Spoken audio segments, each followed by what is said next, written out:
హైదరాబాద్లో ఉండే పెండ్లిల్లో red chicken చేశానండి. రెసిపీ చూద్దామా?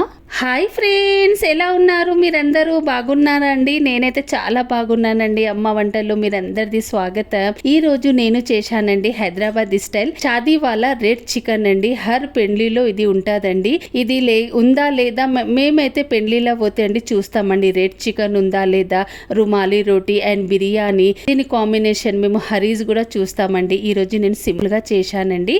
ఎలా చేశానో చూపిస్తాను. ఫస్ట్ నేను చికెన్ తీసుకున్నా. ఇక్కడ నేను 1 kg చికెన్ తీసుకున్నానండి. దాన్ని క్లీన్ చేసుకున్నా. ఇప్పుడు మనం మసాలా పెట్టుకుందాము. ఇక్కడ నేను పచ్చిమిర్చి పేస్ట్ కూడా పెట్టినానండి. అందులోనే ఉప్పు, కారం, పసుపు, అల్లం వెల్లుల్లి పేస్ట్, కొద్దిగా కస్తూరి మేథి అండ్ మిరియాల పౌడర్, జీలకర్ర పౌడర్, పెరుగు, టమాటా ప్యూరీ వేసి మంచిగా కలుపుకొని పక్కన పెట్టుకున్నా. ఇప్పుడు మనం ఒక పేస్ట్ చేసుకుందామని. ఇప్పుడు మనము గ్రైండర్ జార్ తీసుకోవాలి. అందులో కాజు, బాదం, కొద్దిగా వాటర్ వేసి మంచిగా పేస్ట్ చేయాలండి. మనం మసాలాలో ఈ పేస్ట్ వేసుకోవాలి అండ్ ఆనియన్ వేసుకోవాలి. కొద్దిగా ఫుడ్ కలర్ వేసుకొని మంచిగా కలుపుకోవాలండి.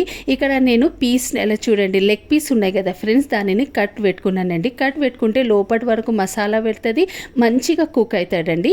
బయట కూడా వాళ్ళు ఇట్లానే చేస్తారండి. ఇక్కడ చూడండి నేను మంచిగా కలుపుకున్నానండి. కలుపుకొని ఒక 10 minutes నేను పక్కన పెట్టుకున్నానండి. పెండ్లిలో అస్సలు మేము వెళ్ళితే ఇదే చూస్తాము, ఉందా లేదా. పెండ్లిలో అయితే సూపర్ గా ఉంటదండి. ఒక్కసారి మీరు కూడా ట్రై చేయండి. ఇప్పుడు మనం ఏం చేయాలంటే స్టవ్ మీద ఒక బాల్ పెట్టుకోవాలండి.